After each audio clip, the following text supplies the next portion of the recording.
Alright, so hi guys. This is a video I didn't plan to make, and not in a good way.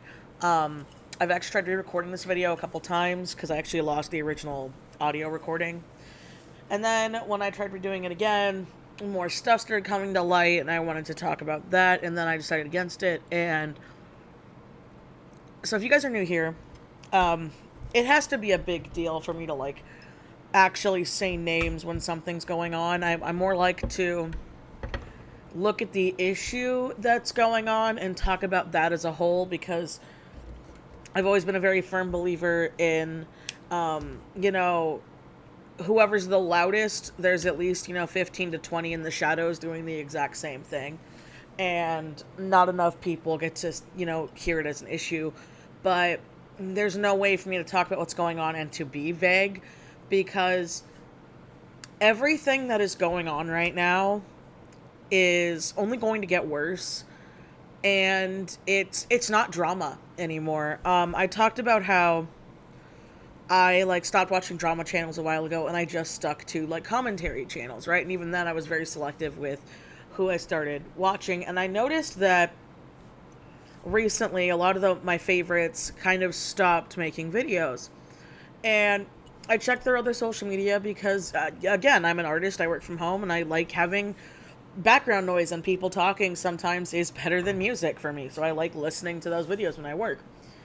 And I am seeing them talking about the Trisha Paytas stuff, the Gabby Hanna stuff, all the stuff going on, and yada yada, and I'm sitting here, and I'm like, well, that seems odd, it can't be that bad, right?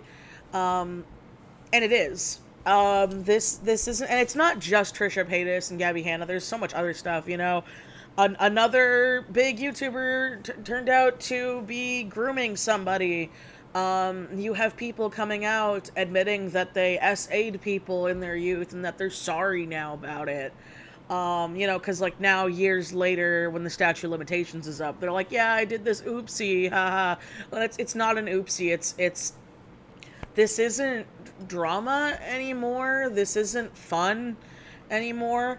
Ironically enough, I was watching a Peter Mon video because it popped up in my recommended, and he was talking about how it's only gonna get worse, and that he liked drama. He liked when, someone made a shady tweet on Twitter and then left on a plane for 9 hours where they couldn't have cell service to respond to it and the internet exploded.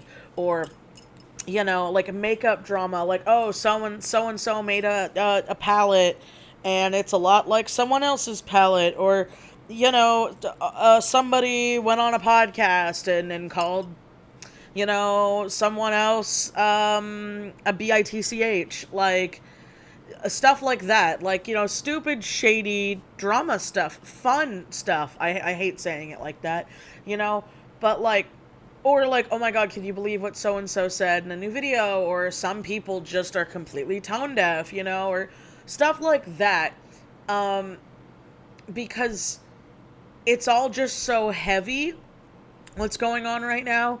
And it's affecting so many people's mental health. So there's a whole nother video that's most likely going to come out next week, that I've already recorded and edited, and it's good to go. I've actually got quite a few videos that are already good to go and in my queue, so they're just set. So pretty much all I have to worry about is vlogging for a bit. But content creators aren't therapists. That's the basic thesis, because it's a whole topic on its own that I want to go more in depth with, hence why the other video is going to come soon. But there are so many people out there that resonated with people, they related to people.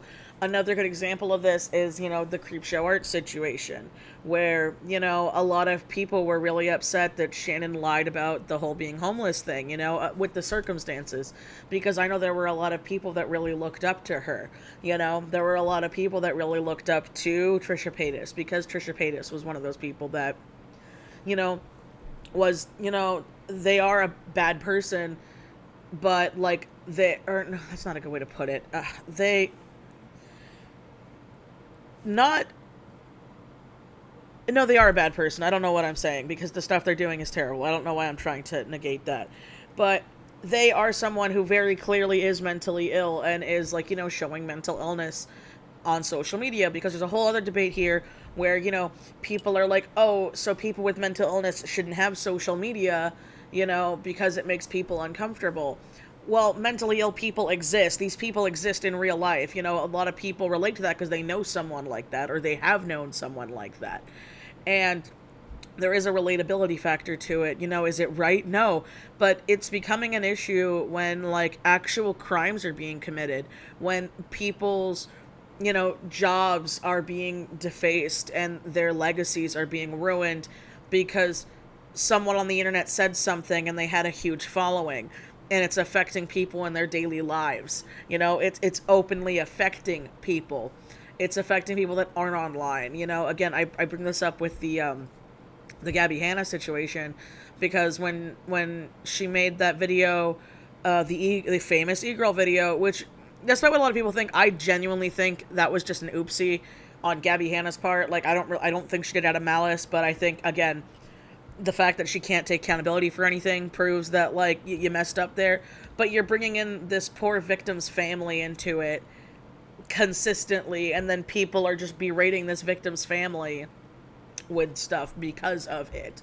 You're having people attack people, you're having people dox people, you're having people go through and look into friends and, like, friends of friends and family members, and then you're having other people go to people who, again, I'm going back to the creep show thing, but, like, oh, well, for a fact, a lot of creep show's friends who were just trying to, like, process everything that was happening, because with the creep show situation, it was like one thing, and then boom, boom, boom, boom, boom, boom, boom, boom, boom. There was, like, no time to breathe. It was just all this information, all this out there, and it was all crazy. And that's a lot like what's going on right now with the Trisha Paytas stuff, is it's all just boom, boom, boom, boom, boom, boom, boom, boom. It's all just coming out like someone opened up waterworks. You know what I mean?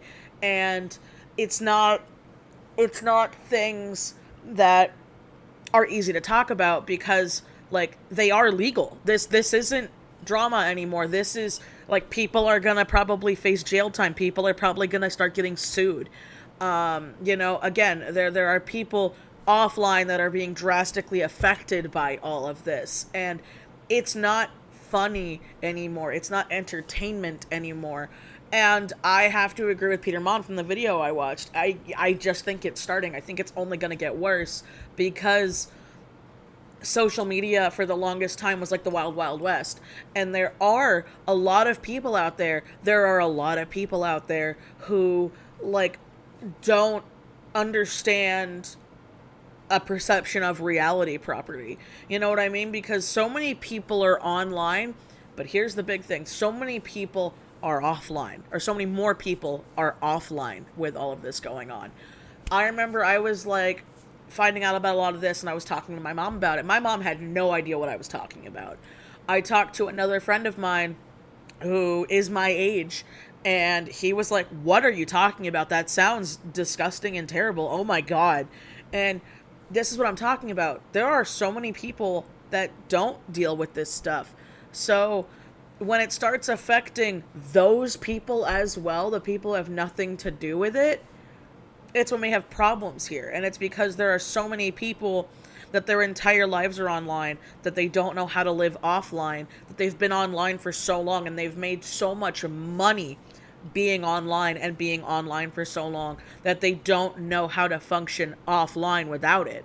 And that's where you get stuff like people airing their mental breakdowns. Again, I was no saint. I technically did this years ago when I was in a very dark place and in a very bad place mentally, but I learned from that mistake, and I've never done it again. You have these people that don't know how to turn off. They don't know how to get away.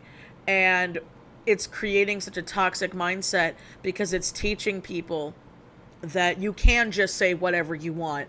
And yeah, there might be consequences for your actions, but realistically it's not, until something pops up years later, and then you're stuck like a deer in headlights, because you have people who are using such extreme verbiage Okay? You are using words that I would love to be able to say, but YouTube is dumb and I literally cannot say it, and I don't want to have to say stuff like how I have to say sick spiky round boy to take away the seriousness and the severity of this situation. Because when you have serious allegations like SA, like grooming, like everything else that's been coming to light recently, and you just say it haphazardly, it destroys the credibility of victims. It destroys people's, inspiration to come forward to even talk about it.